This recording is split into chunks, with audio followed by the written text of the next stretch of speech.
It's the Joe Pag Show. Glad to have you here. And always an absolute pleasure to have my friend, legendary rock and roll superstar, the Motor City Madman. It's Ted Nugent. How are you, Ted? Joe Pags, happy hunting season, happy Independence Day, happy Thanksgiving, happy Veterans Day, happy birthday to me, Pags. Yeah, happy birthday to you. Let me ask you something. I mean, how is it that, now I have the music, I listen to the album, I listen to every single track. I don't get it. And I'm not kissing your ass, Ted. We've known each other 21 years. So, I mean, I'm kissing your ass because you're a great rock and roll star. But at the same time, you should not still sound this good. When I listen to these tracks, it's as if you did it 30 years ago. How is that possible? Well, again, I think it has everything to do with spirit and attitude and piss and vinegar. You know, I did not invent piss and vinegar, but I perfected it by the time I was 9. I mean, I come from Detroit, and the title of the record says everything. The music made me do it. I got the greatest musicians in the world at my side. It's a timeless, eternal eruption of musical cravings and musical adventure with Greg Smith on the bass guitar and Jason Hartless from Detroit on drums. Joe, I think God loves me more than he loves you because he keeps sending these outrageous music monsters at my call, at my side, at my campfire.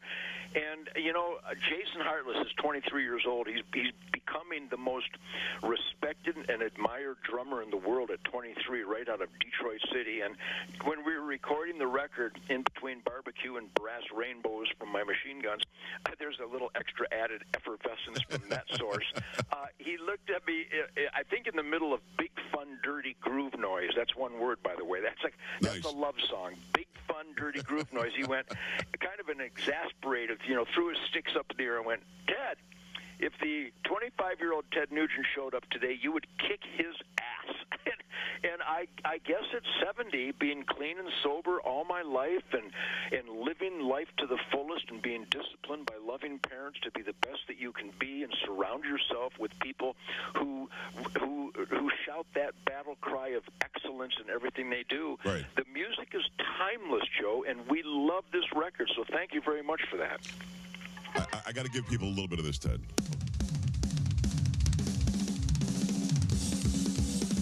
What the hell? Come on, baby. Motor City. What you got? What you got?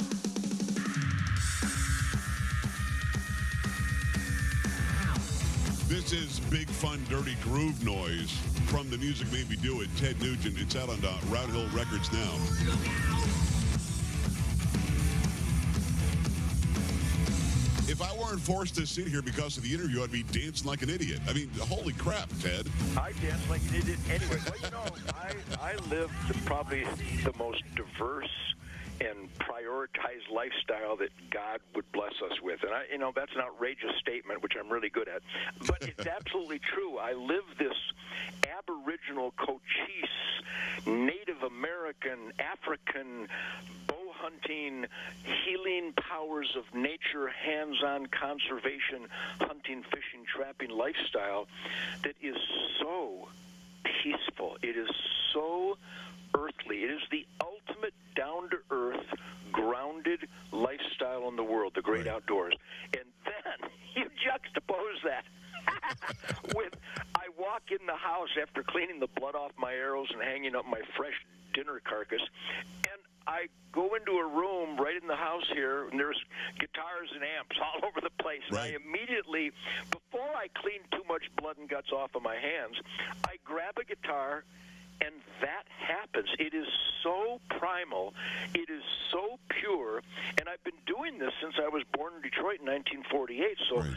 I'm able to channel that primal goo that inspired Little Richard and Bo Diddley and Chuck Berry and Howlin' Wolf and John Lee Hooker and Mose Allison and B.B. King and Albert King and Freddie King. That primal urgency of that original blues, gospel, rhythm and blues, soul music, it's so alive in me every day. So I get guys like Jason and Greg and Michael Lutz, the Brownsville Station author of Smoking in the Boys Room, and Andy and Tim Patel and Right. Joe, my entire team, the music makes us do it. Yeah. We love this music, and I know everybody listening, everybody has a musical moment in their lives that is really very, very special. It imprints on us spiritually and emotionally and physically and sexually, and battle cry of my musical life. So I'm a lucky, lucky guy. It's called The Music Made Me Do It. It's Ted Nugent's new album, the first one in 4 years. Go get it. Round Hill Records. You know, Ted, the music industry has changed so much. When you started a long time ago, you had to be a raw talent. You had to be discovered by somebody. You had to work your way up through the ranks. Today, they're making these pre-produced people.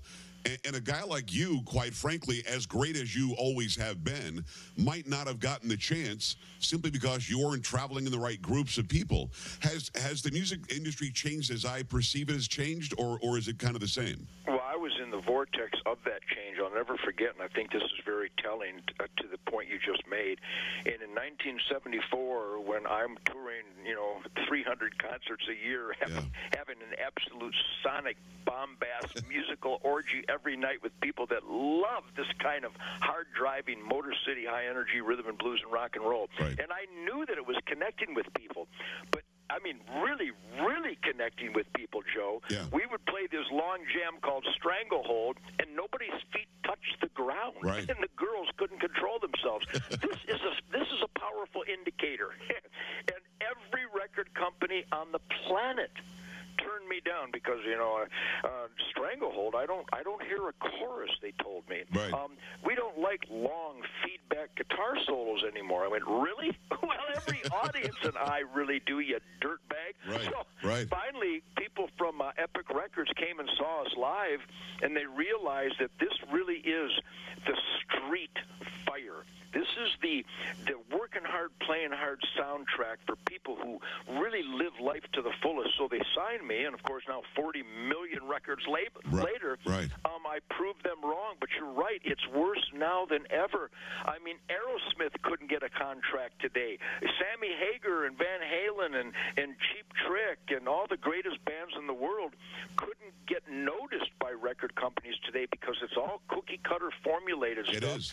There's great artists like Dave Grohl, and a lot of these country guys are really gifted artists. Right. But when it comes to hard-driving, sexy, grinding, outrageous, fun music, I'm sorry, I'm the only guy out here. No, it's true, and it's as if they're afraid to take a chance. I mean, like you said, you were rejected over and over for no good reason. Finally, somebody got a brain and went and actually watched the concert and saw the reaction from the audience. They're not doing that today. It's not only cookie cutter, but it's so pre-produced that the artist doesn't even have to be able to sing very well. They can auto-tune, or they can change this, or surround them with great instrumentalists and drown them out in it. Why do you think it got here? Why not go and see the concert? Why not go and discover the next Ted Nugent, if there ever could be one? Well, there's a lot of cultural maneuvering and abandonment going on out there, and the same answer to why there are actually Americans, Joe. Stop. Really, I know your audience is used to this because you're a truth, logic, common sense guy in a Thanks. world of fake news and dishonesty and hate.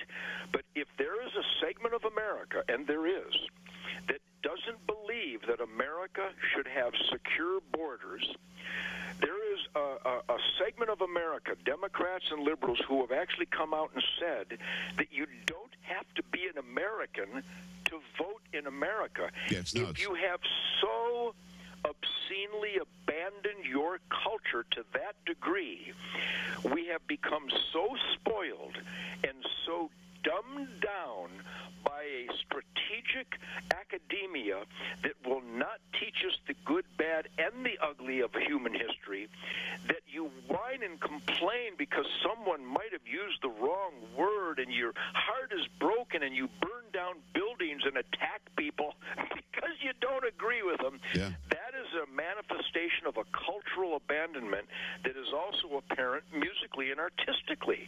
And it's a heartbreaker, but the good of real truth, logic, and common sense Americans is alive and well, but we have to fight harder against the bad and the ugly.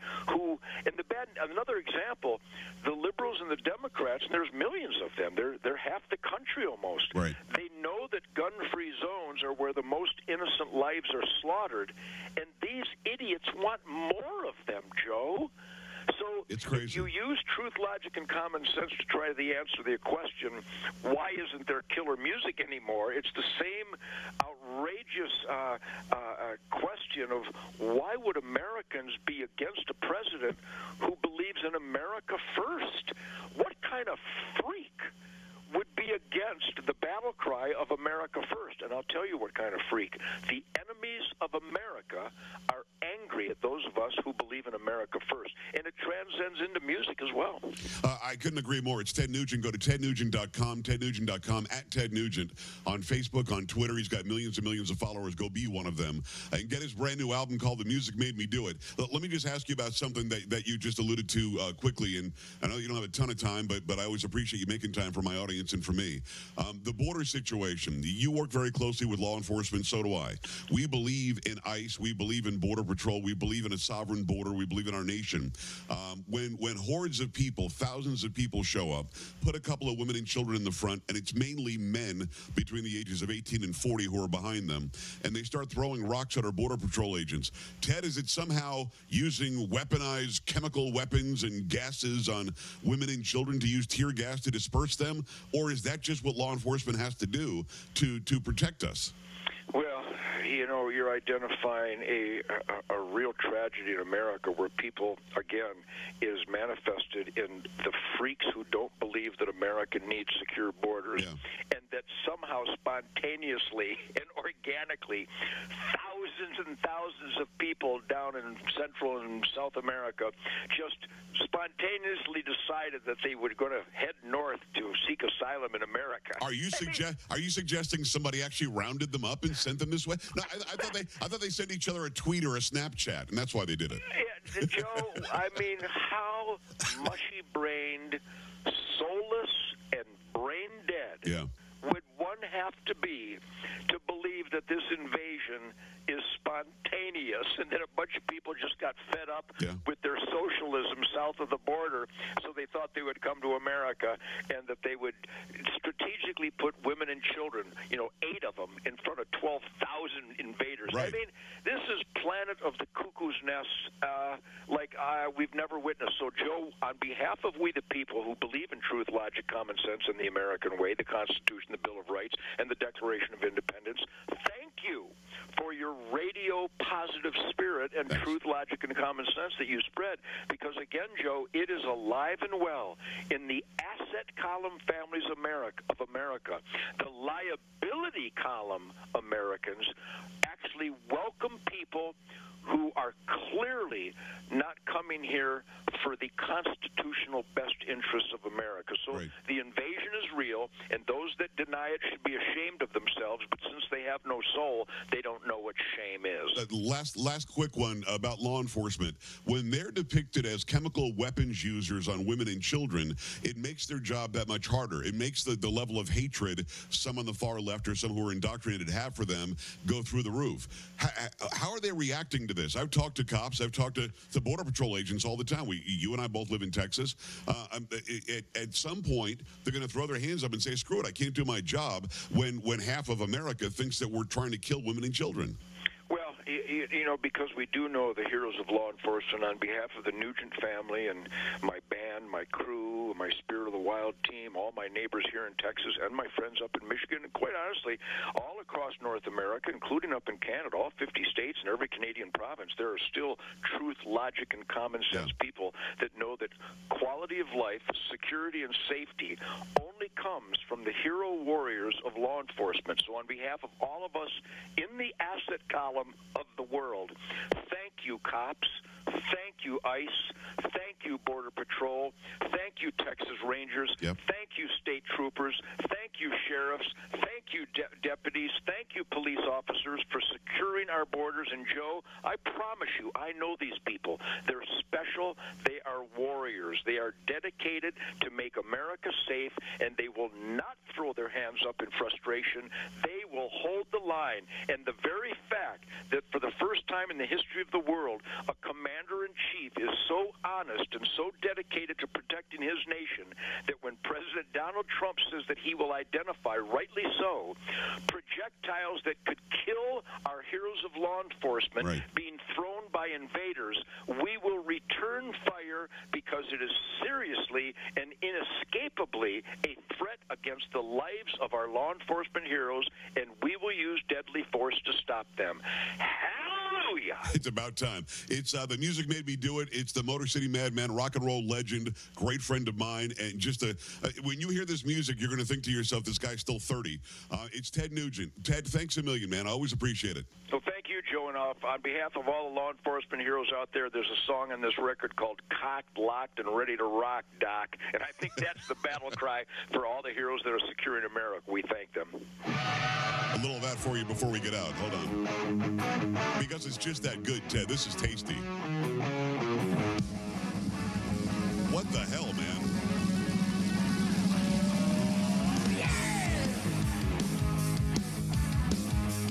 Amazing. Ted, thanks a million. We'll do it again soon. Thanks, Joe. Godspeed. Merry Christmas, man. Thanks for watching. If you'd like to see more live breaking news coverage, exclusive interviews, and videos from Newsmax TV, click subscribe on our YouTube channel, and don't forget to download the free Newsmax TV app for alerts. Newsmax TV, it's real news for real people.